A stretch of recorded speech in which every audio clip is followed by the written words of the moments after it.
Bueno, pues muy buenas tardes a toda la comunidad aquí presente. Bienvenidos a esta Jornada Nacional de Actividades con motivo de los 16 días de activismo en contra de la violencia de género.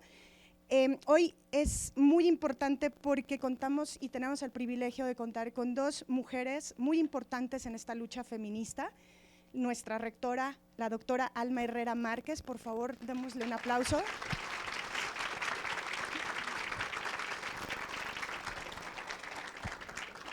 Y desde luego a Citlali Hernández Mora, que es nuestra secretaria de las Mujeres del Gobierno de México.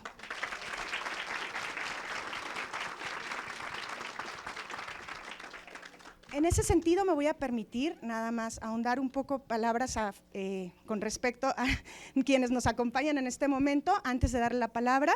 Bueno, como ustedes saben, Citlali Hernández Mora es nuestra secretaria de las Mujeres, es un referente muy importante para todas las mujeres que alzamos la voz en contra de la violencia de género. Ella es un referente y es comunicóloga y especialista en periodismo por la Facultad de Ciencias Políticas y Sociales de la Universidad Nacional Autónoma de México. Ha sido la diputada más joven de la entonces Asamblea Legislativa del Distrito Federal, con 25 años de edad, y también senadora joven, donde impulsó todas sus iniciativas a favor de los derechos humanos, la igualdad, la diversidad y la justicia social. En su lucha podemos verla desde dos ejes, como activista y como funcionaria pública. Como activista, porque ha sido defensora de los derechos humanos y sobre todo porque su lucha ha sido enfocada también desde la empatía, desde la igualdad. Y como funcionaria, impulsando políticas institucionales como la Cartilla de los Derechos de las Mujeres, como los centros Libre, ahora impulsando el Plan Integral contra el Abuso Sexual para homologar en todas las entidades federativas la posibilidad de que esto sea visto como un delito grave en todas las entidades, homologar toda la legislación. En ese sentido, digamos que su lucha es un feminismo transformador, porque lo que pretende es justamente hacer una transformación profunda y cultural en el pensamiento de todas las personas con respecto a la violencia de género, con respecto a esta reflexión. Así que me gustaría mucho mencionar una frase que ella ha dicho en algunos discursos, que es: estamos convencidas de que este es el tiempo de las mujeres, transformar la vida de las mujeres es transformar la vida del país. Bienvenida, secretaria.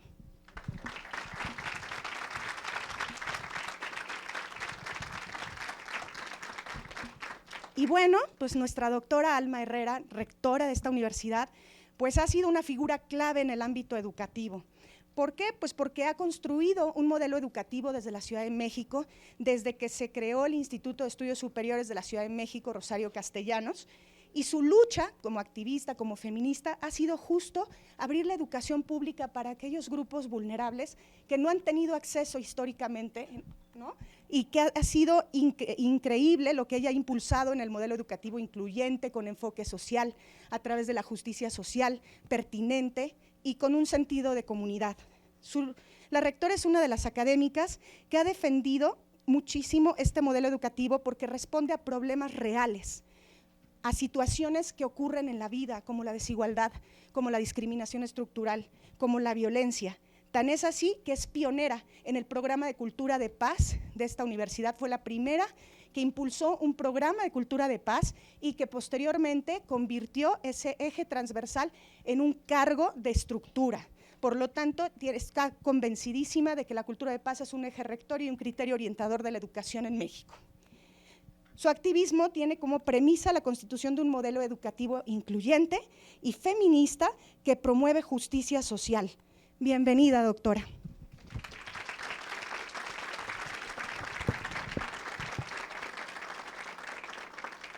Pues muchas gracias y en ese sentido le doy la palabra a la doctora Alma Herrera. Gracias. Muchísimas gracias, Oli. Pues muy buenas tardes a todas y todos, secretaria. En verdad es un honor, porque además, sí lo quiero decir en alto, es la primera vez que una secretaria de Estado nos visita y viene aquí a uno de nuestros recintos a tener un intercambio acerca de uno de los temas claves, fundamentales para la vida de nuestro país. Así que nos sentimos por la temática y por la persona, por la luchadora, por lo que representa, pues nos sentimos muy honradas y honrados de tenerla aquí. Yo quiero ser muy breve, nada más para darle la más cordial y amplia de las bienvenidas y señalar solamente algunos de los rasgos de esta universidad. Sabemos bien que a lo largo de muchos años de lucha, de manifestarse en distintos ángulos y en distintos ámbitos, pues ha costado trabajo ir abriéndonos paso en las decisiones, en la vida pública, en la determinación del rumbo y rutas de nuestro país. Y en este momento estamos por cumplir el primer cuarto de siglo del siglo XXI. Es increíble, hace 25 años, cuando estábamos por ingresar al año 2000, nos parecía que era el escenario más propicio para poder dar saltos cualitativos importantísimos, alcanzar una ruptura paradigmática fundamental. El año 2000 se nos antojaba sumamente esperanzador y bueno, yo veo aquí a nuestras y nuestros estudiantes y seguramente la mayor parte ni siquiera eran proyecto de célula, pero había algunos que ya estábamos aquí y que todavía pensábamos en esta otra posibilidad. Pues vamos a cumplir ya un cuarto de siglo y me parece que no es poca cosa plantearlo, porque son demasiadas las tareas que todavía nos faltan por cumplir, pese a que se han instrumentado una enorme cantidad de iniciativas, de esfuerzos, de políticas públicas. Sabemos que tenemos en México una ley que protege a las mujeres contra la violencia y esta ley se publica por primera vez en el 2007 y a lo largo de todos estos años ha sufrido muchas modificaciones.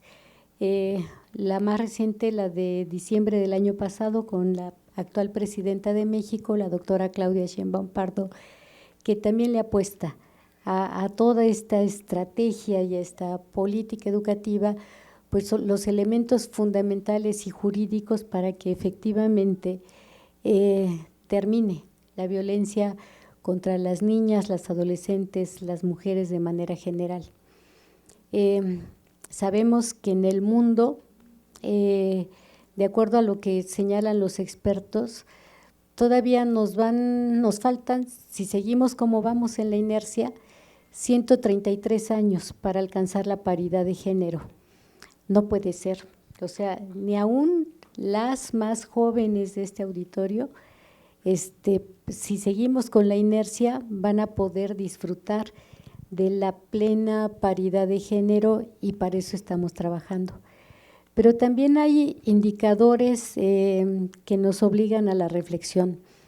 En el mundo existe un índice, el índice de las mujeres de paz y seguridad, y es un índice importantísimo porque mide 3 grandes categorías: inclusión, justicia y seguridad.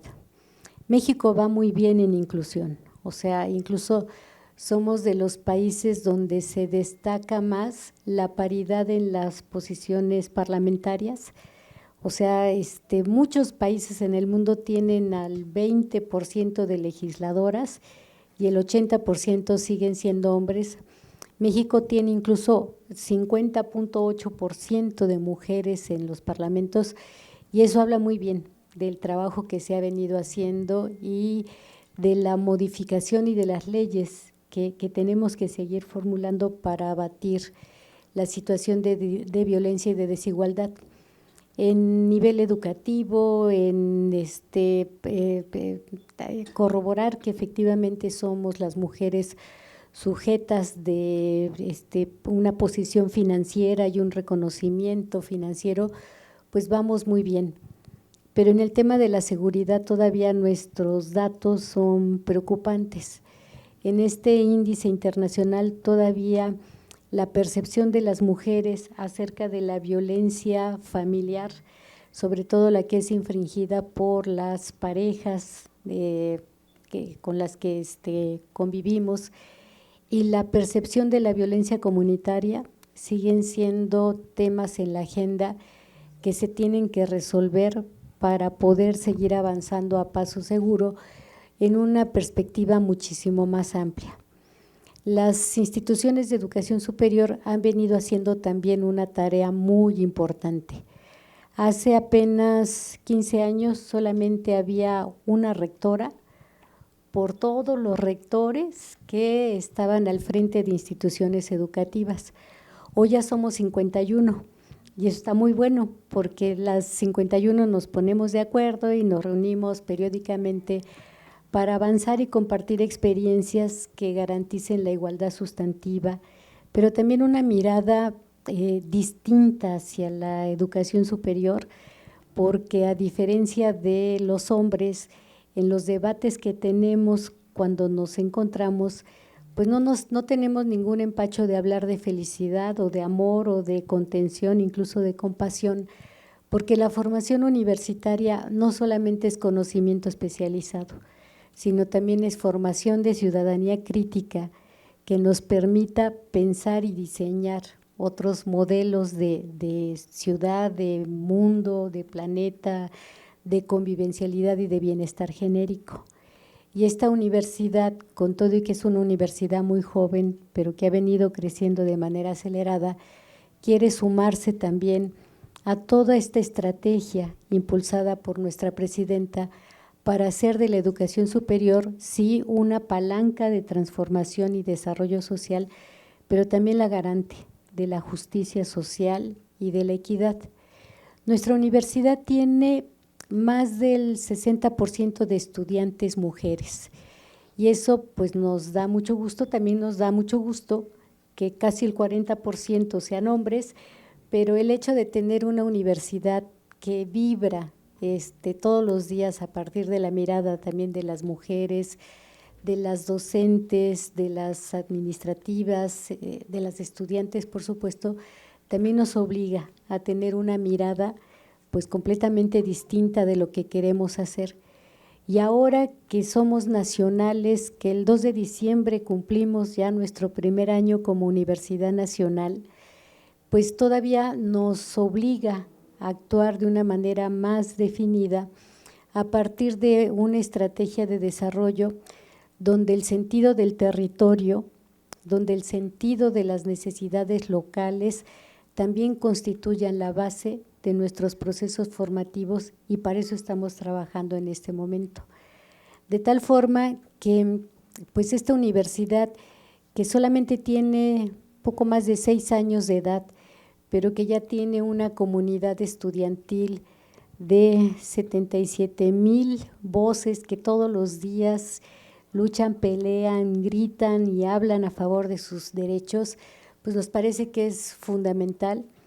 Para el año que entra tenemos la meta de alcanzar los 100,000 estudiantes y no solamente es un tema de número, es un tema de formación, es un tema de cuidar que de veras con mucha exactitud y con mucha vigilancia que efectivamente estos grandes valores que hoy articulan nuestro proyecto de nación efectivamente se cumplan y puedan ser defendidos y manifestados por toda nuestra comunidad estudiantil y docente.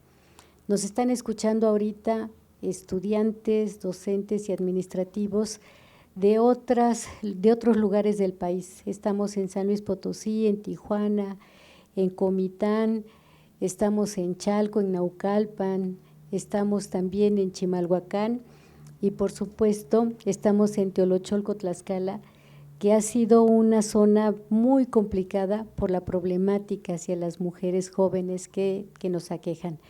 Entonces, estas palabras y estas reflexiones que hoy vamos a escuchar, pues de quien encabeza la Secretaría de las Mujeres, nos parece que son de fundamental importancia porque estamos definiendo rumbo y rutas, estamos definiendo una nueva pauta de lo que tiene que ser no solamente una institución de educación superior, sino una institución que se articula estrechamente con las condiciones y las problemáticas de nuestros entornos locales y que sobre esa base quiere contribuir a que en México verdaderamente podamos disfrutar de una condición de bienestar genérico, de una condición de prosperidad compartida que pues sintetice los ideales del proyecto de nación que hoy día encarnamos.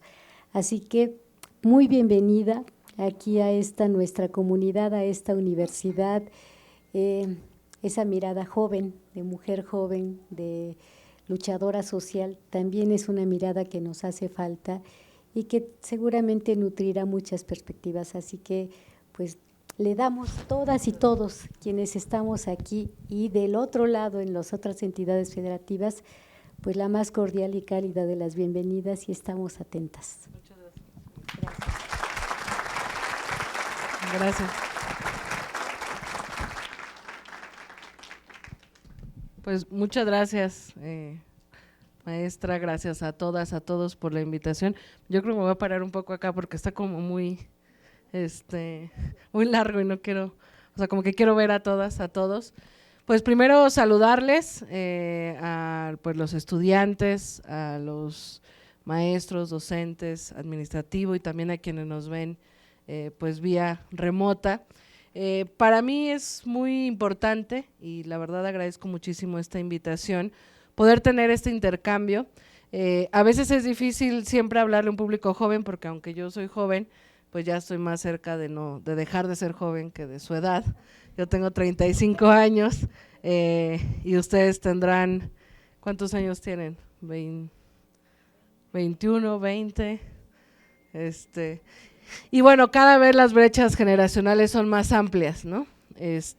Los códigos, la forma en la que hablamos, los espacios en los que convivimos, etcétera.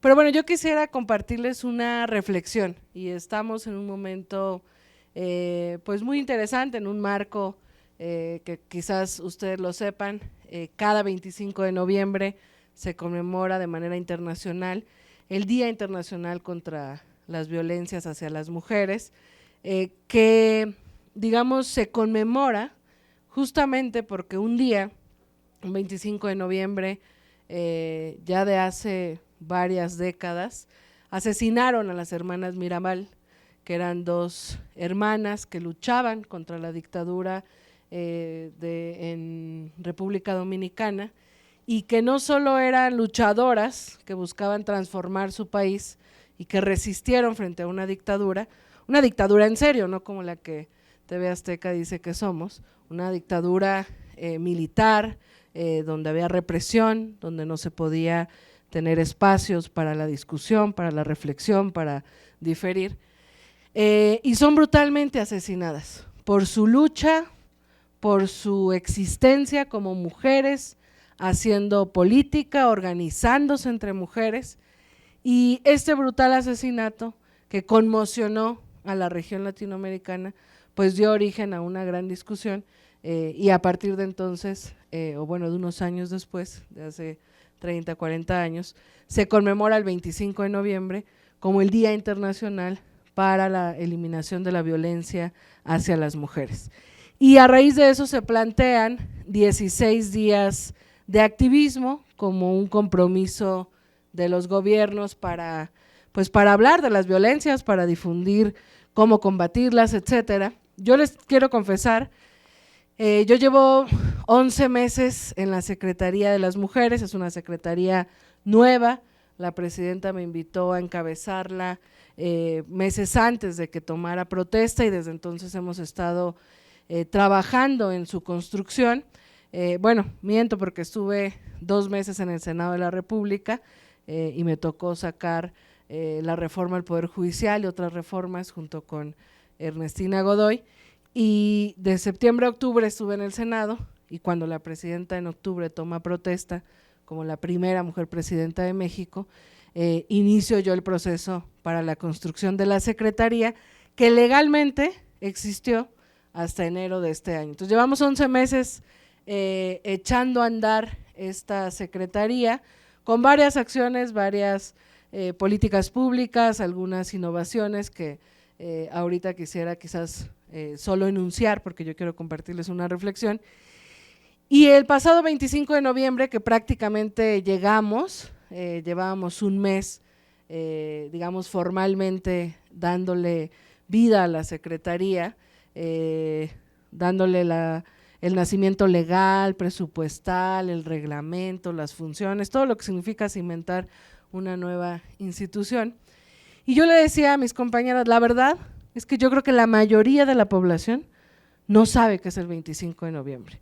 Y de repente ve funcionarios con sus moñitos naranjas y quizás no significa nada. Yo creo que es un día que ha quedado mucho en un sector que conoce la fecha y en algunos funcionarios o funcionarias que se ponen un moñito naranja y más nada. Desde que llegamos a la Secretaría, nosotras creemos que si por primera vez la presidenta Claudia Sheinbaum decidió elevar al máximo rango de decisiones de este país las problemáticas o los intereses de las mujeres y tener una Secretaría de Estado para las mujeres, todo lo que hagamos tiene que tener una perspectiva de Estado. Es decir, no solo que algunos funcionarios tengan su moñito naranja, no solo que haya unas charlas en lugares donde a lo mejor algunos ya están convencidos de combatir la violencia hacia las mujeres, sino involucrar a todo el Estado mexicano en la misión que le dio sentido a nuestra Secretaría, que son por lo menos 4 grandes ejes. Uno es cómo todo lo que hacemos, lo que construimos, lo que articulamos con otras secretarías, con otros gobiernos estatales, municipales, con el Poder Judicial, con todos los actores del Estado mexicano, cómo eso abona a garantizar mayor igualdad sustantiva, mayor igualdad entre hombres y mujeres, reconociendo que las mujeres pues llevamos un largo caminar donde la desigualdad se ha ido agudizando a lo largo de la historia, ¿no?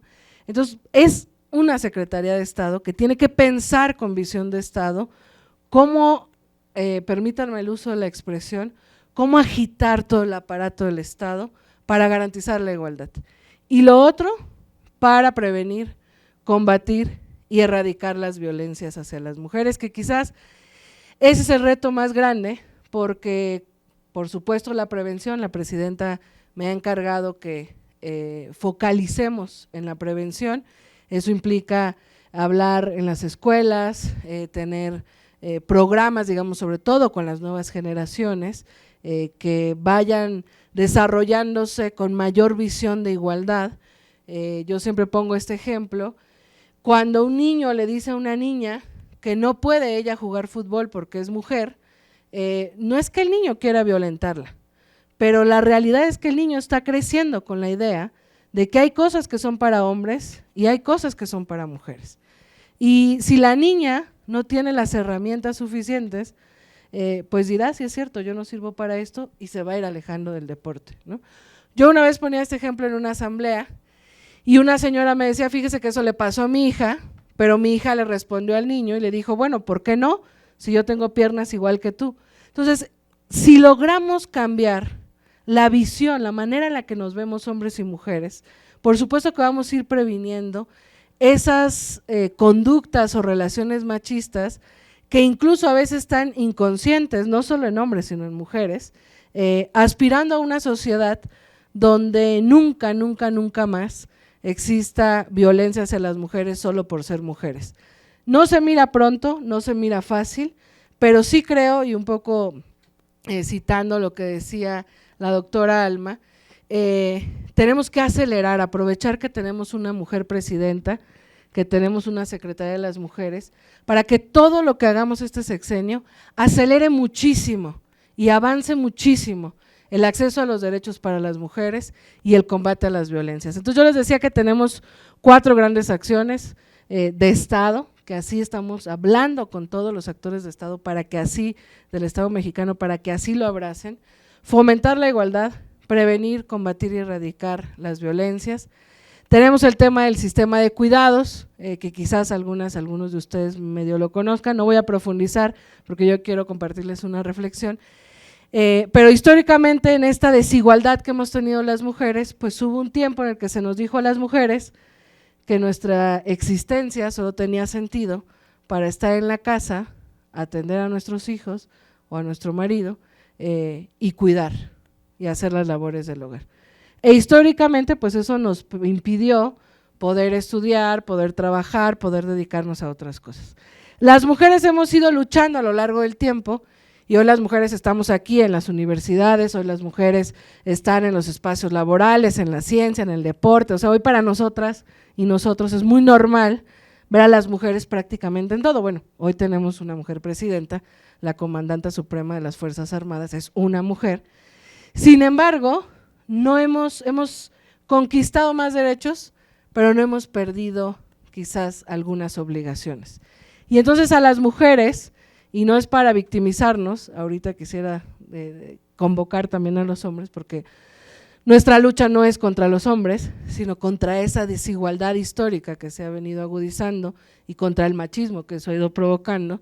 Pues entonces las mujeres, sí creo, que no exagero cuando digo que a las mujeres todo nos ha costado doble o triple. Es decir, si somos madres y decidimos estudiar, estamos también con tiempo, con preocupación, necesitamos una parte de nosotras también para atender a nuestras hijas y a nuestros hijos, quizás distinta a la que los padres a veces dedican, no por falta de amor, sino por esta distribución de responsabilidades que socialmente se nos ha asignado. Si hay una persona enferma en la casa, un adulto mayor, quizás aquí en la ciudad lo vemos menos, pero sí pasa, y en las zonas rurales es muy común, es la hija menor la que deja de estudiar o de trabajar para cuidar al adulto mayor en la casa. Es decir, toda esta labor que cuida a otra persona, están ahí los datos, recaen en 70, 80, no, 90% en las mujeres. Entonces, cuando hablamos de la construcción de un sistema de cuidados es si se le recarga menos la labor de cuidados a las mujeres, en el sentido de que cuando una mujer tiene que cuidar a una persona enferma, a un adulto mayor, a las niñas, a los niños, a veces deja de hacer otras cosas. Y claro, muchas veces no es un sacrificio, es una decisión, porque si tú quieres trabajar pero no tienes dónde dejar a tus hijos porque no hay una guardería en tu trabajo, pues a veces optas por dejar de trabajar o aceptas un empleo mucho menos conveniente. Entonces, cuando hablamos de que las mujeres deben tener mejores condiciones para acceder a ciertos derechos, inevitablemente se discute en México, en América Latina y en el mundo, cómo construir un sistema de cuidados que reconozca el cuidado, que lo redistribuya e incluso que le remunere, porque mucha de esta labor pues no es remunerada. De tal manera que pues construir un sistema no es sencillo, pero implica una corresponsabilidad, es decir, que las empresas tengan espacios de cuidado infantil para que las mujeres puedan ir a su trabajo y dejar en un espacio seguro, en su lugar de trabajo, a sus hijas, a sus hijos, que haya espacios públicos de casas de día para adultos mayores o para personas con discapacidad, etcétera. Bueno, es otra de las líneas que tenemos en la Secretaría. Y lo cuarto es que estamos convencidísimas de que nada de lo que hagamos será suficiente, es decir, políticas públicas, nuevas leyes, nuevas sanciones hacia la violencia, la transformación incluso del espacio público cuando hablamos del sistema de cuidados o en general. Siempre también lo digo, no es lo mismo ser mujer y caminar a la 1 de la mañana en una calle oscura que ser hombre, tristemente, porque seamos hombres o mujeres tendrían que respetarnos, pero lamentablemente mientras no combatamos de raíz la cultura machista, pues sí es mucho más peligroso si una mujer transita a la 1 de la mañana por una calle oscura. Entonces también hay que repensar el espacio público, los distintos espacios donde convivimos con ese enfoque de género. Y la presidenta, cuando fue jefa de gobierno, que hizo los senderos seguros en la ciudad, en los lugares donde había más índices de violencia hacia las mujeres, lo que ella decía es, si por esta calle puede caminar una niña segura, puede caminar cualquier otra persona, de cualquier otra edad, de cualquier otro género. Entonces, bueno, no solo eso, o sea, todo lo que hagamos quedará incompleto, eso lo pienso yo y eso es lo que quiero darle paso a mi reflexión y cerrar y quizás abrir la palabra y escucharles. Sería insuficiente si no hay un cambio cultural. Todos los días, como bien aquí leyeron un poco de, es que suena como medio payaso, ¿no? Mi trayectoria, pero bueno, como de lo que hemos hecho. Yo he sido feminista en los últimos años de mi vida, Mi primera militancia no fue feminista, yo milité en varias causas. A mi generación, ustedes nacieron en los 2000, por ahí, ¿no? Yo nací en el 90, bueno, hay diversas edades, pero a mi generación le tocó vivir el escenario de sangre que provocó Felipe Calderón cuando fue presidente, entre comillas, y decidió iniciar una falsa guerra contra el narco, que hoy sabemos que ni fue guerra contra el narco, que pactó con el narco, con el cártel de Sinaloa, y que ni disminuyeron los grupos delincuenciales, ni disminuyó el consumo de drogas, ni nada. Y lo que vimos nosotros en ese tiempo, pues fue un escenario de violación profunda a los derechos humanos, desaparecidas, desaparecidos, violencia. Yo creo que en ese tiempo no había ni una sola persona que no tuviéramos por lo menos un conocido que había sido daño colateral, como le llamaron en ese entonces, de esa falsa guerra contra el narcotráfico. Entonces, realmente mi activismo inició en esas causas, en esos tiempos, pero conforme pasó el tiempo yo me he vuelto feminista, y lo que quiero decirles es que yo tengo muy claro algunos sentidos de la lucha feminista, y si vemos las cifras tengo muy claro el nivel de violencia que hay en este país, pero no es lo mismo saberla a todos los días escucharla, atenderla, vivirla. Y estos 11 meses que llevamos en la Secretaría de las Mujeres, hemos atendido todos los días casos de violencia de todo tipo, de los distintos tipos de violencia que hay, intrafamiliar, física, feminicida, económica, patrimonial, vicaria, etcétera, etcétera, etcétera. Y cada vez que yo atiendo personalmente algunos de esos casos, me convenzo de que podríamos mejorar por completo las fiscalías, los ministerios públicos, tener los mejores jueces, las mejores juezas, podríamos lograr la mejor política de prevención de las violencias, lo que sea que hagamos, quedaría incompleto si no hay un cambio cultural, porque nuestra aspiración no es tener la mejor política de atención, nuestra aspiración es que nunca más haya violencia hacia las mujeres en este país. No queremos toda la vida solamente atender, queremos que un día deje de haber casos que atender. Y para eso estamos muy convencidas que tiene que haber un cambio cultural, un llamado social a una nueva forma de relacionarnos entre hombres y mujeres. Evidentemente a través de campañas, de charlas como estas, de reflexiones sociales, que nos permitan repensar a las mujeres esto que se denomina el empoderamiento. Yo no sé si aquí les pase, pero yo misma, que me considero una persona que ha tenido pues el privilegio en los últimos años de tener ciertos cargos de responsabilidad, creo que la manera en la que vamos creciendo y se nos va educando, no solo nuestra familia, sino socialmente, hace que las mujeres de repente nos demos un paso para atrás, ¿no? Incluso las más extrovertidas, las más valientes, como que siempre hay algo en el que culturalmente sentimos o que valemos menos o que nuestra voz quizás mejor somos prudentes y guardamos silencio, y en cambio los hombres, y no es crítica, es aspiración, los hombres crecen con mucho más seguridad, no me llamen feminazi, es un chiste, pero a veces incluso hablan con tanta seguridad que dicen, ¿en serio se atrevió a decir esa bobada? ¿No? Cuando yo tenía otra idea que creo que era mejor. O sea, los hombres son más seguros porque han ido desarrollándose de manera distinta, como mucha más fuerza, con muchos menos limitaciones, estas limitaciones de tú no, tú cállate, tú sírvele la comida a tu hermano, etcétera, etcétera. Cualquier cosa que a lo mejor algunas ya son medio anticuadas, pero otras creo que siguen formando parte de nuestra cotidianidad, que van generando desigualdades. Y nuestra lucha, y sí quisiera dejarlo muy claro, nuestra lucha no es contra los hombres, no es que combatamos a los hombres por su existencia, por supuesto que no lo es. Nuestra lucha es contra el machismo, que lo practicamos hombres y mujeres, Y en esta lucha queremos a los hombres, de hecho les necesitamos, porque lo que necesitamos pensar en colectivo es las mujeres sentir que valemos lo que valemos, no valemos menos, tampoco valemos más, pero queremos valer igual que un hombre, ¿no? No que no aspiramos a ser más, pero tampoco aspiramos a quedarnos en que se nos haga menos. Entonces, cuando hablamos de la igualdad, pues hablamos de eso.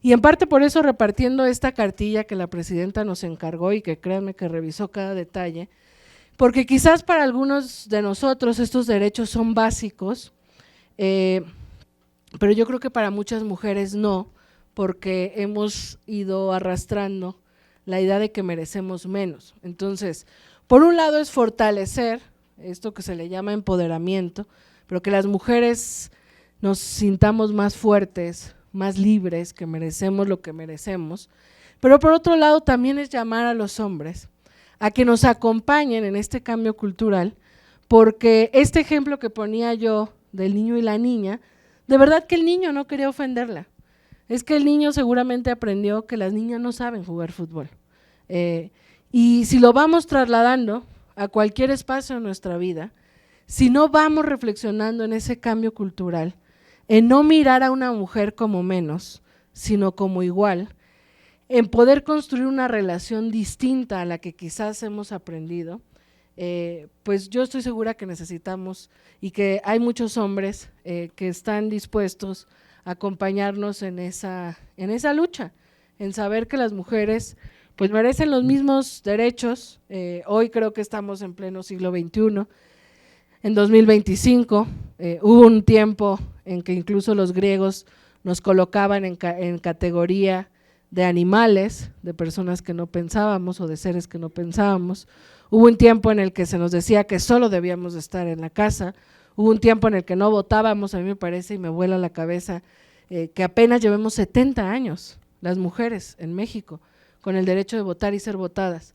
Yo les decía, tengo 35 años, tengo el privilegio de que mi abuela materna esté viva, tiene 105 años, y yo me pongo a pensar que cuando ella tenía mi edad, jamás pasó por su cabeza que podía votar, que podía ser votada, que podría tener una nieta que un día sería votada, o que podría estar viva en los tiempos en los que una mujer presidenta gobernara este país. Entonces, 70 años, si lo pensamos, es muy poquito. Y así cualquier derecho que hemos ido conquistando. Entonces vamos avanzando en esos derechos. Yo creo, podría ser criticada por un sector feminista de eso, pero creo que es equivocada la postura de algunas feministas que en vez de convocar a los hombres a sumarse a esta transformación, lo que hacen es excluirlos, porque nosotras vamos avanzando y conquistando derechos, pero a lo mejor muchos hombres de repente dicen, bueno, pues hasta dónde estoy ligando o hasta dónde estoy acosando, ¿no? O de, bueno, pues ahora ya no puedo decirle nada a una mujer porque se enojan, ¿no?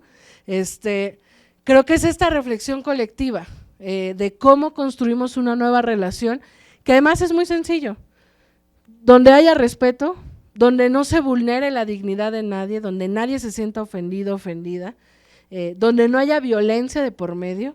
Vemos los datos y por eso también yo agradezco mucho la invitación, porque a mí me impresiona que el nivel de violencia en el noviazgo en las universidades son de datos que yo pensé que no existían en las universidades, ¿no? Porque normalmente las universitarias pues estamos un poco más críticas, más liberadas, etcétera, pero el nivel de violencia en el noviazgo en la universidad no es menor, no me acuerdo ahora el dato, pero cuando lo veía me parecía que había que entrar también pues a este diálogo en las universidades. Entonces, bueno, esa es creo que una de las grandes líneas de la Secretaría de las Mujeres. Queremos llamar a la reflexión a hombres y mujeres, a cómo seguir construyendo una sociedad mucho más justa, mucho más igualitaria, y termino con esta, digamos como con este rebote de la reflexión.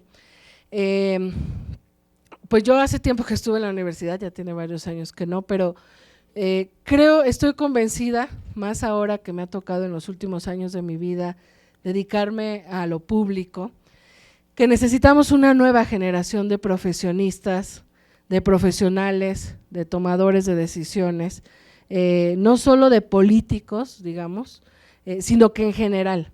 Si vemos la historia, obviamente yo pertenezco a un proyecto de transformación, a un gobierno de cambio, y hay para quienes esto no es un cambio, o hay para quienes esto es un cambio para mal, hay para quienes en su mayoría creemos que es un cambio para bien.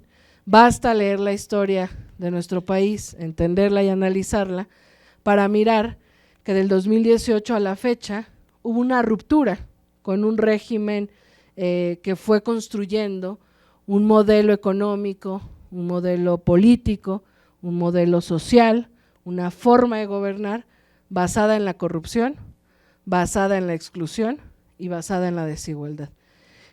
No digo que seamos perfectos, porque evidentemente nuestro proyecto de transformación tiene errores, tiene contradicciones, tiene retos, porque lo hacen humanos, la gran mayoría bien intencionados, pero hay una concepción de gobierno muy clara, y yo pienso que muchas veces a los jóvenes se nos trata de alejar de la política o de lo público, tratando de sintetizarlo a lo partidista. Una cosa es lo partidista, pero lo público y lo político, que es la cosa pública, yo creo que ningún universitario y ningún ciudadano y ciudadana debería de ser ajeno, porque sí influye cuando hablamos de vivir mejor, cuando hablamos de aspirar a mejores derechos, cuando hablamos de la justicia, de la igualdad, sí influye quién está en el gobierno, la forma en la que se concibe una sociedad, la forma en la que se toman decisiones, la forma en la que se construyen valores compartidos en una sociedad, sí influye en quienes están en la toma de decisiones. Y que la ciudadanía, los jóvenes o los universitarios, universitarias, renunciemos a la cosa pública porque qué hueva, todos son iguales, todos los partidos son de lo peor, o yo no soy de derecha ni de izquierda, lo cual es una falacia que nos han tratado de meter a las nuevas generaciones, perdónenme la palabra, muy estúpida, porque tú no puedes no tener una ideología frente a la sociedad. La ideología es ese conjunto de ideas que tú te vas formando sobre la realidad que tienes enfrente de ti. Entonces, decir que no eres de derecha ni de izquierda o que no tienes una ideología, pues es decir que no tienes una posición sobre la realidad. Y ser ciudadanas, ciudadanos o jóvenes o estudiantes y no tener una posición sobre la realidad, pues es como renunciar a algo que inevitablemente cruza por nuestras vidas. Y yo pienso, y con eso voy cerrando, que el ambiente global y mundial está muy agitado, que estamos viviendo tiempos en lo que estamos estamos viendo llegar al poder a gobiernos neofascistas, y no es una palabra, un concepto exagerado, a gobiernos que en serio no creen en los derechos para todas las personas, que niegan los derechos de las mujeres, que niegan los derechos de la diversidad sexual, que niegan los derechos de las personas indígenas, de los migrantes, que niegan los derechos de las personas más pobres, y que a través de la conquista ideológica buscan afianzar lo que siempre se ha confrontado en las sociedades. Unos cuantos que quieren tomar las decisiones para unos cuantos versus un proyecto de todos. Y sí pienso que México, yo es lo que pienso, se puede estar de acuerdo o no, pero quiero compartir esta reflexión. Creo que el momento que vive México, si lo comparamos con el momento que se vive en muchas partes del mundo, es un momento de mucha posibilidad de construcción a futuro. Mientras en otras partes del mundo se están tratando de defender derechos, se está resistiendo o se está pues padeciendo políticas contra ciertos sectores, en México estamos aspirando, no solo como gobierno, sino creo que hay una mayoría de la sociedad que aspiramos al mejor vivir, al mejor acceso a los derechos. Y hay una amenaza global, existe, de esta visión de ultraderecha que además construye, y creo yo, es una opinión personal, creo yo que va por la conquista de las nuevas generaciones, por eso me atrevo a plantear esto aquí, construye frases muy simples que fomentan el odio hacia el otro. ¿Tú no tienes empleo? Es por culpa de los migrantes. Odia a los migrantes entonces. ¿Hay violencia en las sociedades? Claro, es culpa de las mujeres, porque renunciaron a su rol en las casas y ahora no hay quien cuida a las niñas y a los niños.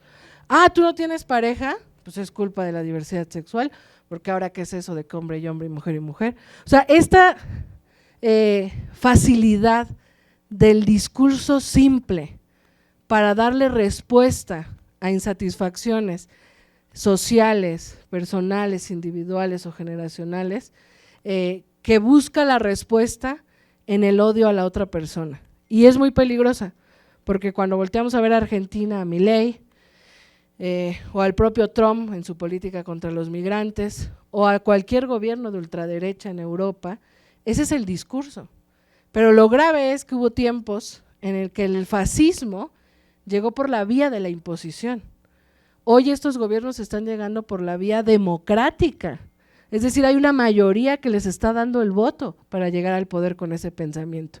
Mi hipótesis es que porque esta discusión o estos mensajes simples de darle respuestas a las insatisfacciones recaen en enunciados simples que buscan que odies al otro, pues es lo que está generando un individualismo, un pensamiento de odio hacia otros sectores, cuando en realidad yo pienso que todas las sociedades aspiramos a que le vaya bien a todos, a la armonía y a la celebración de la diversidad en su máxima expresión.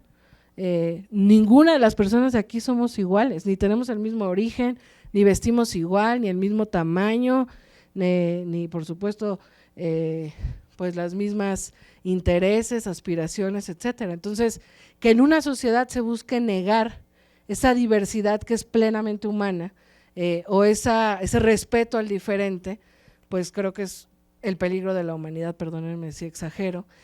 Creo que en ese contexto global, México vive un momento bien interesante porque aquí sí se está aspirando a los derechos para todas las personas, pero además tenemos una mujer presidenta, tenemos una aspiración a que ese combate a la desigualdad, ese combate a las injusticias tenga un acento en las mujeres, porque las mujeres somos las que más hemos vivido la desigualdad. La persona más pobre en este país es una niña indígena con discapacidad. Entonces, si aceleramos el proceso de acceso a la igualdad para las mujeres, si combatimos de la mejor manera las violencias que vivimos las mujeres, esta sociedad no solo va a ir avanzando en sus derechos, sino que yo estoy convencida que será de los países en el mundo donde más mujeres estén disfrutando cada vez de manera más plena de los derechos que hace tiempo debimos de haber tenido garantizados. Y en ese escenario, les decía, ahora que a mí me ha tocado estar en distintos espacios de toma de decisión, es urgente un relevo generacional y es urgente una nueva generación de profesionales y profesionistas que acompañan la toma de decisiones para la construcción de un país distinto, y esa es la invitación que yo quisiera terminar haciéndoles, ¿no? A no ser ajenos a lo público, a este llamado a construir igualdad de manera de reflexionar de manera colectiva, hombres y mujeres, y pues a que piensen que este país necesita profesionales especialistas en muchísimas cosas, en energía, necesitamos abogados que en serio sean honestos y que no busquen cómo enchuecar las cosas, necesitamos comunicólogos, necesitamos ingenieros, necesitamos muchísimas profesiones con un enfoque ético y con un enfoque de transformación para cambiar las cosas. Entonces, bueno, perdón si me excedí, es parte de las reflexiones que yo quería compartirles y pues invitarles a que conozcan lo que estamos haciendo en la Secretaría de las Mujeres, en la página mujeres.gov.mx está parte de lo que hacemos y también tenemos un proyecto que invito también aquí a las compañeras. Estamos construyendo una red nacional de mujeres organizadas, se llama Red Nacional de Mujeres de la Patria, y la idea es también seguir organizándonos desde abajo las mujeres para seguir acompañando este proceso de igualdad. Entonces, pues muchas gracias de verdad por la invitación, por su atención y que siga transformándose este país. Muchas gracias.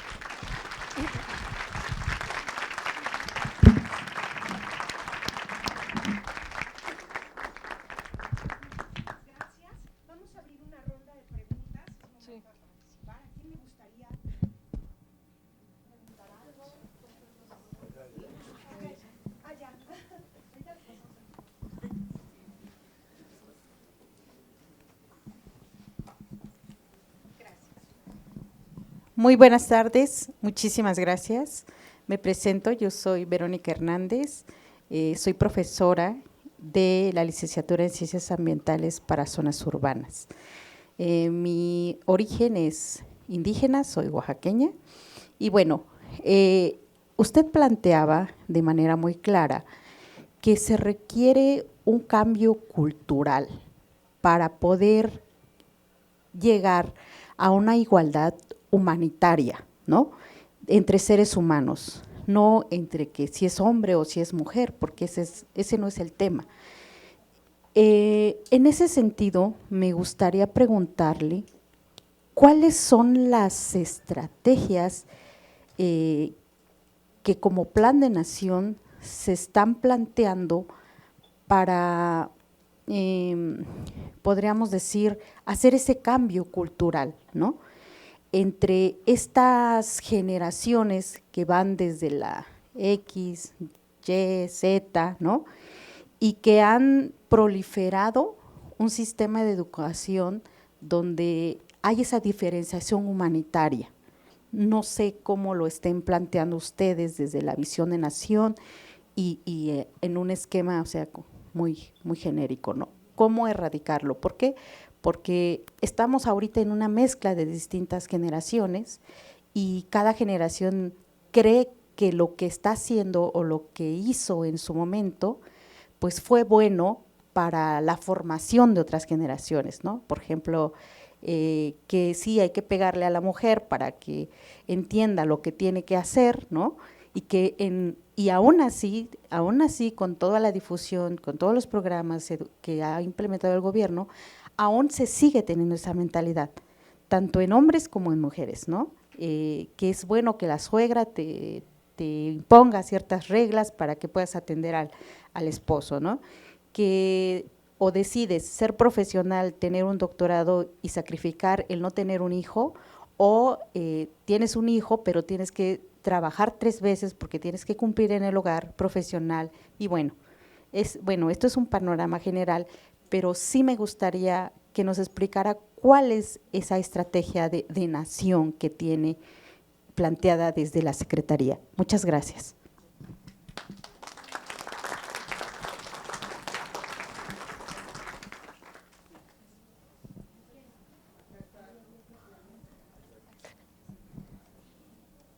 ¿Las 2 preguntas seguidas?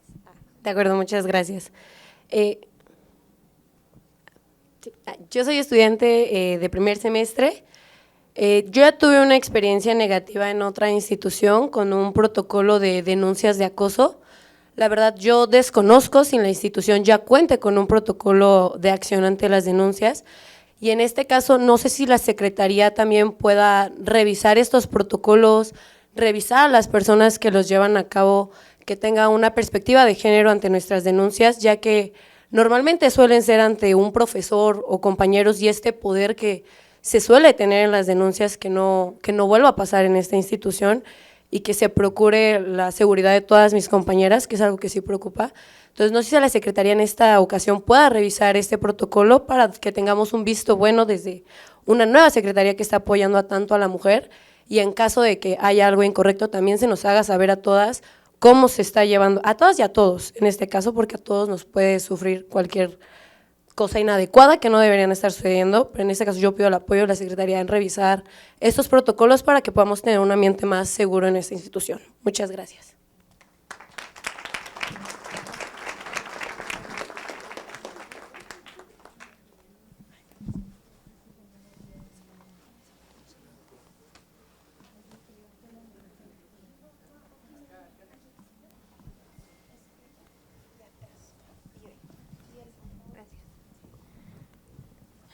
Nolti, Neni Motoca, Claudia Romero.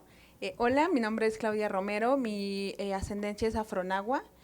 Tengo dos cuestiones, una respecto a la violencia dentro del entorno laboral y la otra la violencia, justo como comentaba la compañera, en el espacio, en el entorno educativo. Una es respecto a lo que comentaba la compañera, va muy de la mano. De igual manera tengo pues una desagradable experiencia con una institución externa que pues no me da como pues ni pena ni miedo mencionarla, en la UAM Azcapotzalco particularmente, y me gustaría saber de qué manera se pueden llevar justamente a cabo denuncias fuera del protocolo que comenta la compañera, ¿no? Porque existe un entorno, digamos una comisión que se dedica a ver estas cuestiones que tienen que ver con violencia de género, sin embargo sí es muy escueto, ¿no? Ofrecen ciertos cursos que realmente no creo que garanticen que se transforme esa manera de pensar y lo sé porque estuve en ese curso con algunos profesores que piensan que no hay una desigualdad, que tenemos una ventaja las mujeres y que no nos afecta en general. Vamos que no existe violencia y que él tampoco está siendo violento. Y me parece sumamente preocupante que haya estas personas en posiciones de poder, dando docencia, impartiendo docencia a chicas, o sea, y no solamente a chicas, ¿no? Claro, a chicos también, porque esto se puede replicar. Entonces, creo que sí sería importante, como comentó la compañera, revisar esos protocolos y de qué manera se atienden, porque también nos comentaron que hay casos en los que sufren acoso, violencia y demás por compañeros y la institución como tal no toma medidas en el sentido de que los pone en el mismo grupo, ¿no? Y los pone en el mismo grupo y entonces la chica decide o tomar la clase o darla de baja y no hay más, ¿no? Entonces, o sea, me parece que sí es preocupante y que sí debe de haber mayores acciones en el entorno educativo, sobre todo también en posgrado, que fue mi situación, en el que, pues no solamente la violencia, como bien comentaste, se ejerce por hombres, sino también por mujeres, ¿no? Es decir, la coordinadora de mi posgrado es una persona que ejerce una gran violencia hacia las y los compañeros que no compartimos los mismos temas de investigación, ¿no? Digo, por mi ascendencia, digo, es más que evidente que mis temas de investigación van más enfocados hacia ese sentido y desafortunadamente al no estar alineados con la coordinadora, pues no nos vemos tan beneficiados de alguna manera o relegados en cierto sentido, ¿no? Eso por un lado, y lo segundo es si estamos viviendo violencia en un entorno laboral, teniendo en cuenta que sí, las mujeres tenemos una precariedad laboral bastante marcada, ¿cómo nos podemos acercar a la Secretaría? Lo comento porque en un trabajo anteriormente, yo era coordinadora de comunicación y marketing de esa empresa y me despiden justamente el 7 de marzo, un día antes del 8M, y al día siguiente pues se hace toda la conmemoración y el despido, y la razón de mi despido, claro que fuimos a conciliación, pero fue injustificado en el sentido de que a mí me resciden el contrato por el hecho de que yo inicié a estudiar un posgrado, ¿no? Y a mis compañeros varones que también estaban estudiando un posgrado no sufrieron ninguna afectación ni en su jornada laboral ni en su sueldo, ¿no? A diferencia de mí, que me recortaron la jornada de un inicio, me recortaron el sueldo, me quitaron las actividades y posteriormente pues me resciden el contrato, ¿no? Entonces sí me gustaría saber de qué manera se pueden acercar, sobre todo teniendo en cuenta que a veces capital humano no toma acción necesaria porque va muy de la mano con la dirección, digamos, ¿no? Entonces, ¿cómo lo podemos llevar justo para que se tomen acciones tanto en capital humano como en la organización en general? Gracias.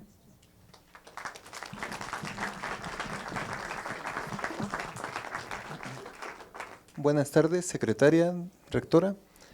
Mi comentario va más en el sentido de lo que usted mencionaba sobre los hombres que también podemos participar en este cambio de pensamiento, en este cambio cultural, porque quisiera exponerle un caso que me tocó hace como 1 año, 2 años en el metro. Era una hora bastante normal, no había mucha gente, y en el vagón veo que al lado de mí hay un señor que está tomando fotos. Dije, pues, ¿a qué le tomará fotos si aquí no hay paisaje, perdón. Cuando giro la vista veo que hay una joven no importa la tez, nada más que venía un poco, ¿cómo decirlo? Que suene apropiado. Descubierta, venía con un short corto y una ombliguera. Cuando veo esto, yo lo confronté, me le quedé viendo, me puse enfrente y nada más hice gesto como de ¿qué quieres hacer o para qué son las fotos? Digo, cada quien va en su camino. Trató de seguir, entonces yo busqué ponerme de tal forma de pie que le tapara la imagen. Funcionó, o eso quiero pensar, pero sentí que no hice suficiente. ¿Por qué? Porque a lo mejor lo correcto era acercarme y, oye, señorita, chica, disculpa, hacerlo un poco más impersonal. Te está tomando fotos el señor de allá atrás. ¿Quieres accionar la palanca, actuar de alguna forma? ¿Cómo podría haber actuado yo de mejor manera para a lo mejor no garantizar o salvaguardar su trayecto porque no iba con ella, pero sí no ser un poco intransigente o verme indiferente ante una situación de acoso hacia una mujer? Y nada más es esa mi duda. Gracias.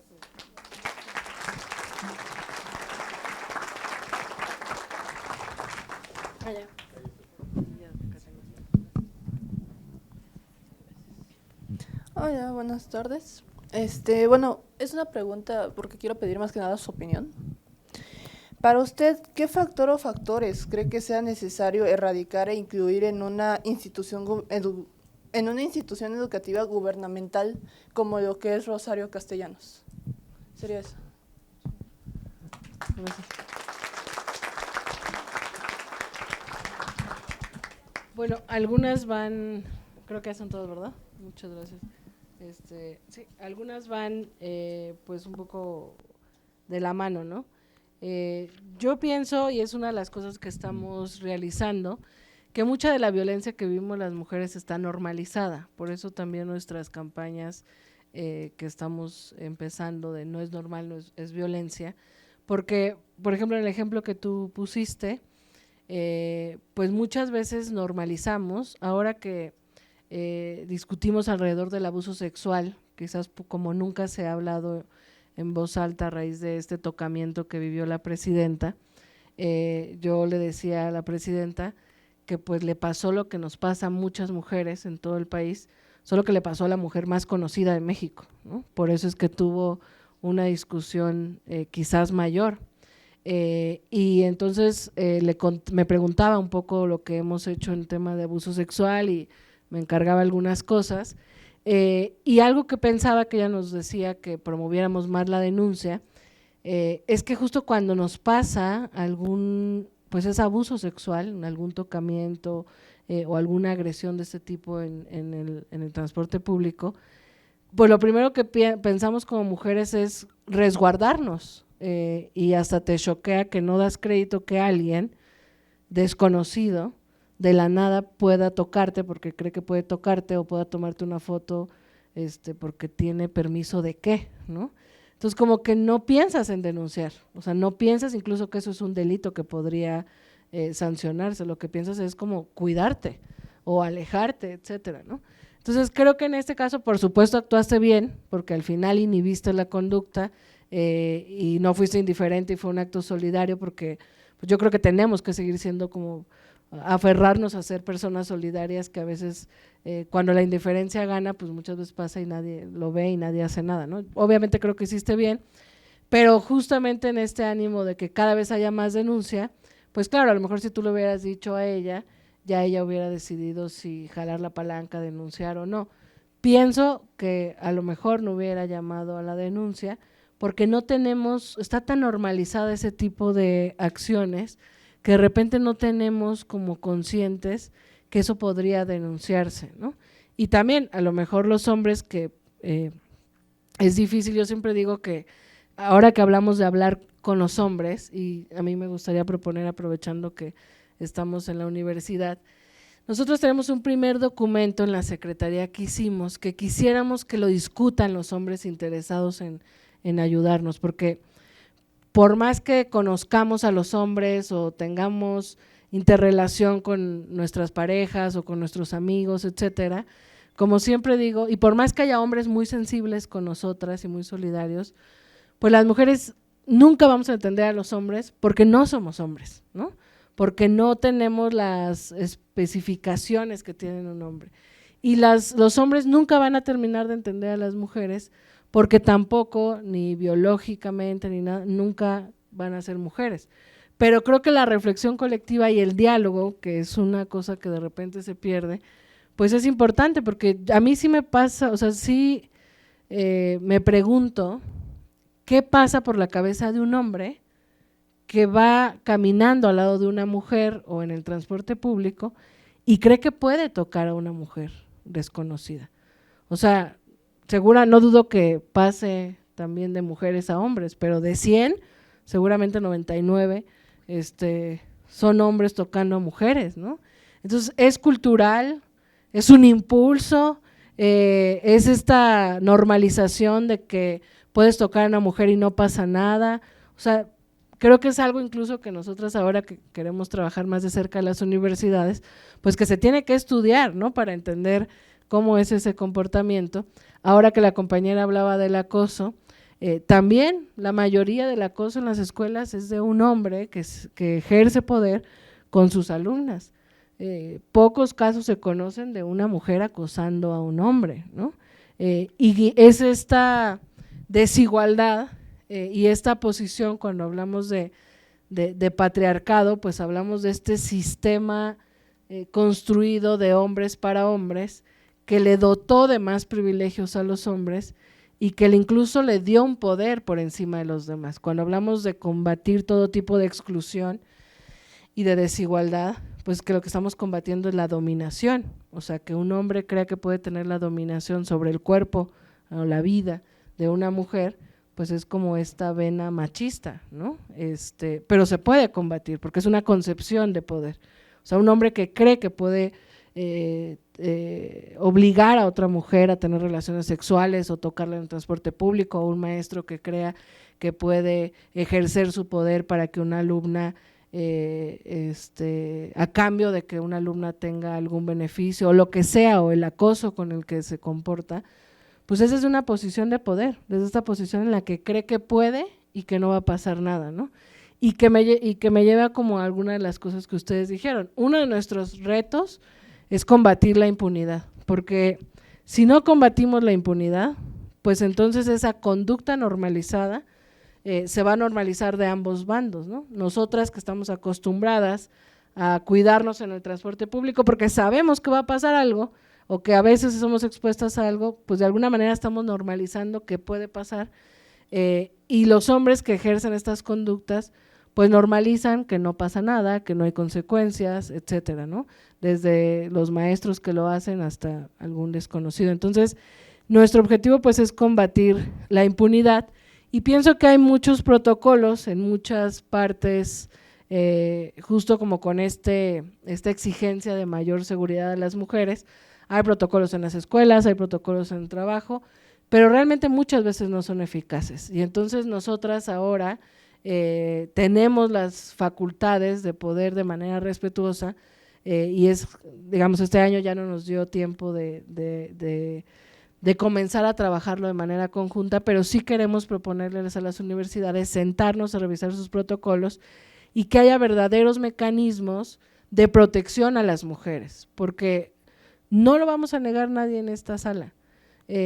Cuando hay impunidad es porque hay protección a un agresor, y muchas veces o es el maestro vaca sagrada, o el maestro que tiene una familia, o el maestro que pobrecito quizás se equivocó, ¿no? Y termina habiendo una protección a veces, o de sus compañeros o de las autoridades, etcétera. Y entonces, claro, yo vengo aquí a decir hay que denunciar y no es normal, y pues llega un momento en el que pues hay mujeres que dirán, pues ¿de qué sirve denunciar, no? Si protegen o no pasa nada, como también en lo laboral. Entonces, bueno, uno, respecto a esa pregunta, construimos una línea de las mujeres que es 079 opción 1, y que está articulada con todas las autoridades y digamos, como la Administración Pública Federal, y la idea es que si pasa cosas como esa, por ejemplo, un tema laboral, se pueda marcar ahí y canalizar a una asesoría jurídica laboral o a la Secretaría del Trabajo, aunque se canalice a otra secretaría. La Secretaría de las Mujeres tiene vista, tenemos un tablero de seguimiento y entonces si ubicamos que tú llamaste y el caso se canalizó a trabajo y que te dieron una cita y ya después no pasó nada, pues marcamos y decimos, oye, ¿qué pasó con este caso? Y si es que no se hubiese solucionado, pues ya nosotras entramos con mucha más fuerza, ¿no? Yo creo que la fuerza de esta secretaría es que tenemos una mujer presidenta que está comprometida con las mujeres. La mayoría de las cosas que hemos hecho no son tan públicas, pero pues nosotros nos la vivimos peleando con fiscalías, peleando con jueces, presionando en el buen sentido de la palabra con esta fuerza de que hoy hay una Secretaría de Estado y una presidenta que se preocupa por las mujeres. Entonces, ahí, bueno, nos lo llevamos con mucha prontitud para poder trabajar y bueno, quizás pueda ser la primera universidad con la que trabajemos el protocolo de acoso, sobre todo también por lo que dices de la Guamas Capozalco. Hay líneas delgadas a veces entre la autonomía de las universidades, pero sí pienso que podemos trabajar de manera coordinada para que exista un verdadero protocolo, como esa cosa sencilla, o sea, a veces son acciones de que si el violentador está o el acosador está en el mismo salón, de inmediato la primera actuación en ese protocolo tendría que ser que no convivan en el mismo espacio, por lo menos en el mismo salón, ¿no? Entonces me lo llevo como para acelerarlo. Bueno, y termino con esto, no lo mencioné hace rato, pero lo reitero, lo mencioné apenas.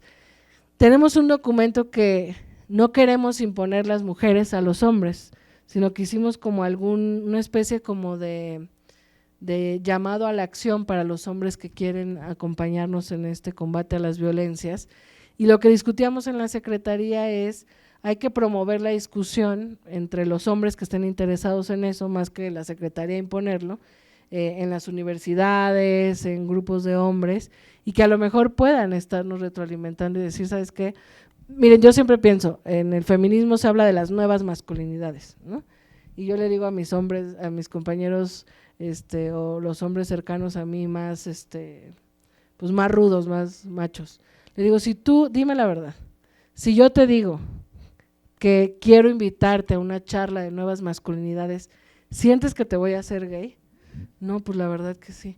Pero si yo te digo que tú puedes modificar acciones, conductas, pensamientos que nos pueden ayudar a combatir la violencia hacia las mujeres, ¿te sientes más convocado? Ah, no, pues sí. Entonces, a veces pecamos en el feminismo de hablar de conceptos rimbombantes que no necesariamente incluyen. Entonces, creo que la respuesta a cómo llamarle a los hombres, pues no la tenemos del todo nosotras. Queremos hacer ese llamado, pero a lo mejor puede servir que pongamos un documento a discusión, si la rectora nos permite, para los hombres que estén interesados en esta charla, los maestros, los docentes, y que nos ayuden a discutir ese texto y rehacerlo si es necesario, porque queremos, al acabar estos 16 días de activismo, que se discuta en varias partes este documento y después poner un primer documento ya más reflexionado en colectivo a discusión pública de los hombres. Así como entregamos ya la cartilla, pues quizás en algún momento pues poder entregar algún, no sé si decálogo, algún documentito de cómo ser un hombre que acompaña a las mujeres por la igualdad, no lo sé, ¿no? Porque pues esta política de satanizar pues excluye. Entonces más bien creo que debemos de convocar a los hombres. Mi papá, por ejemplo, es un hombre de 68 años y tiene 3 hijas, y entonces imagínense, conforme crecimos, pues tiene 3 que le están diciendo cosas, y yo lo veo en serio interesado en ubicar esos micromachismos, y si antes no levantaba su plato, ya lo estoy exhibiendo, pero si antes no levantaba su plato de la mesa, pues ahora ya lo levanta, ¿no? Porque tiene a 3 mujeres diciéndole cosas. Mi papá no es un hombre violento ni nada, pero pues es el resultado de algunos de esta cultura machista, y sí lo veo diciendo cómo ayudo a cambiar, y más con la presión de 3 hijas que me están diciendo cosas todo el tiempo, ¿no? Entonces, creo que así, o sea, si cambiamos algunas conductas, hombres de cualquier edad, yo de verdad creo que va a tener mucho impacto en esta transformación cultural. Entonces, bueno, si me lo permite la rectora, se los hacemos llegar, y si están interesados en ayudarnos a leer ese documento, a discutirlo y a rebotarlo, para nosotras sería de mucha ayuda. Muchas gracias.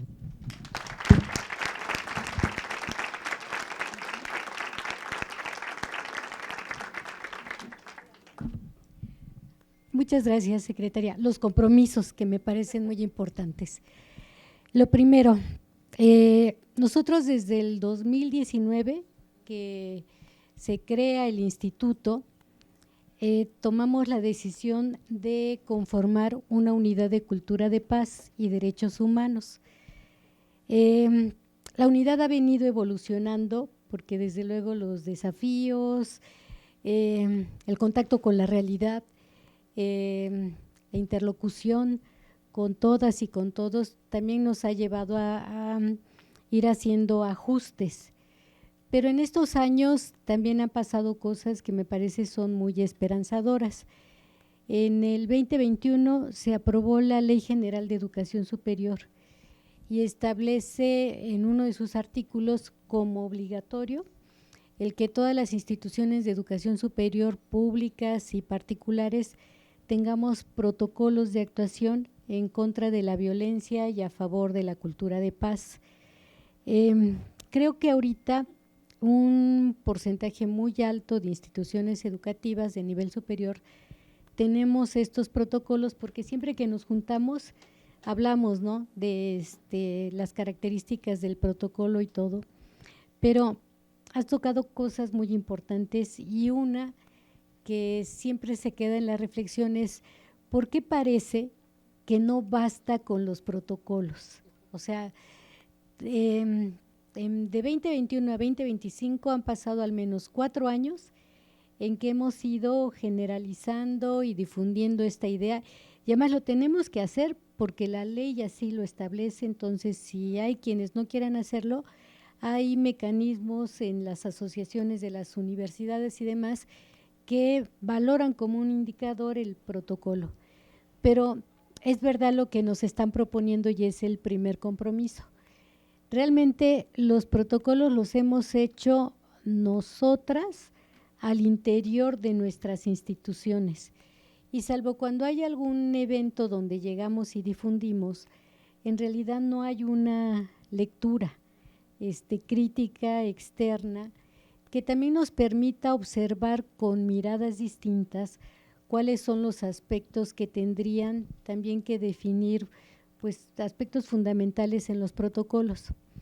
Pero el otro tema que todavía me parece, o sea, tener el protocolo, la cultura de la denuncia y todo eso es importantísimo y creo que, bueno, de alguna manera aquí lo hemos tratado de favorecer en esta universidad por muchas cosas, entre otras porque nos llamamos Rosario Castellanos y no podemos renunciar a nuestra vena, ¿no?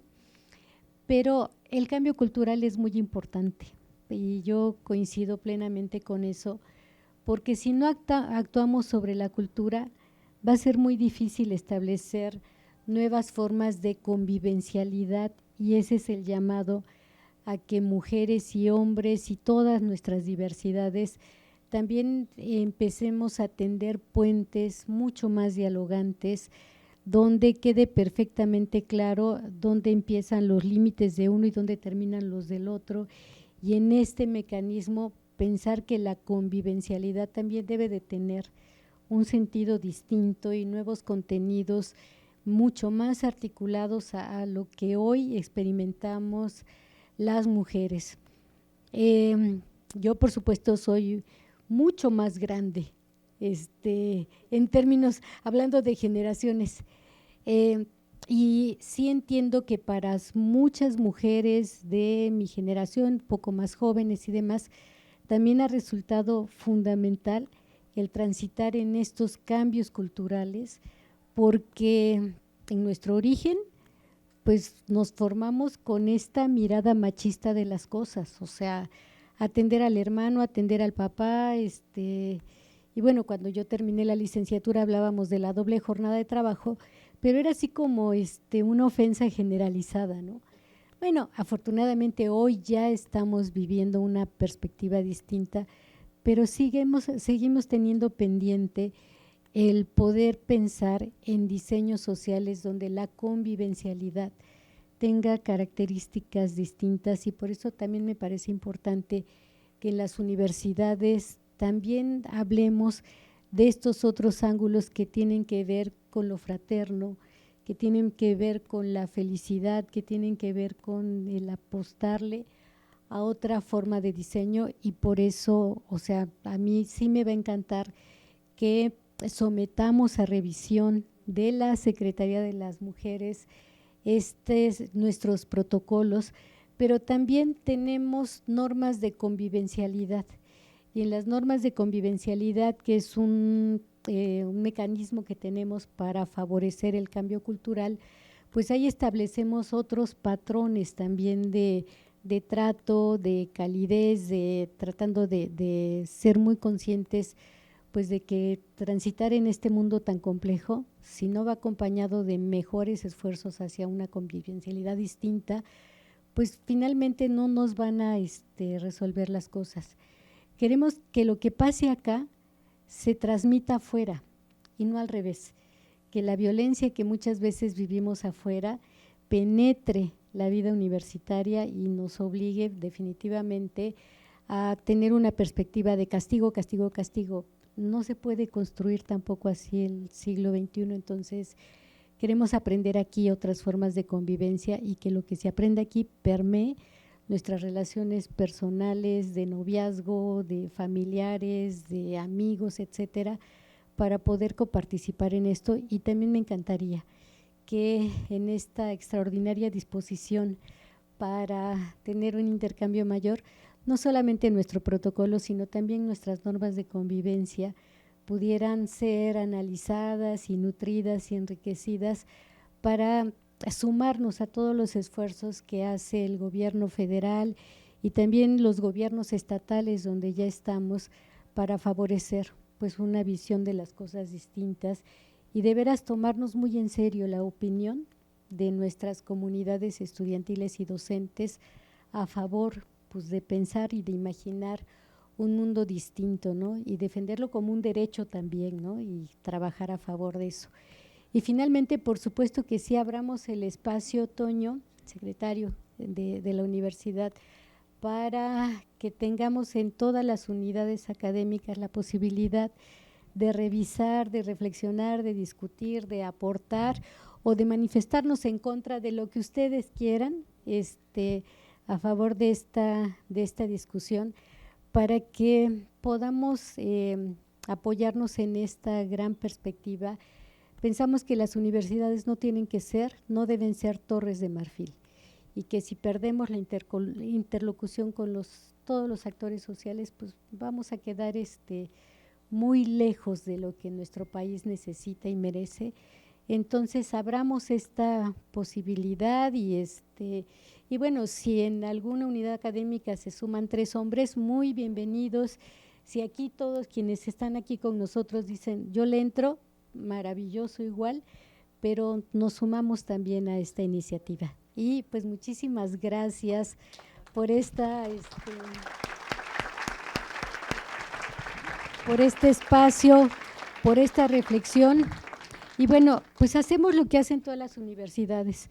Damos un agradecimiento a través de un reconocimiento por habernos enriquecido con esta visión de las cosas.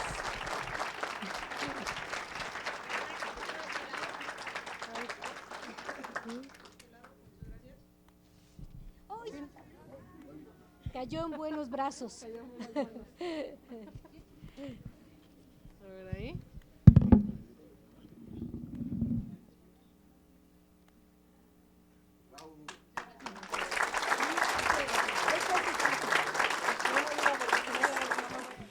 Libres, dignas y humanas, libres, dignos y humanos, somos Rosario Castellanos. ¡Woo!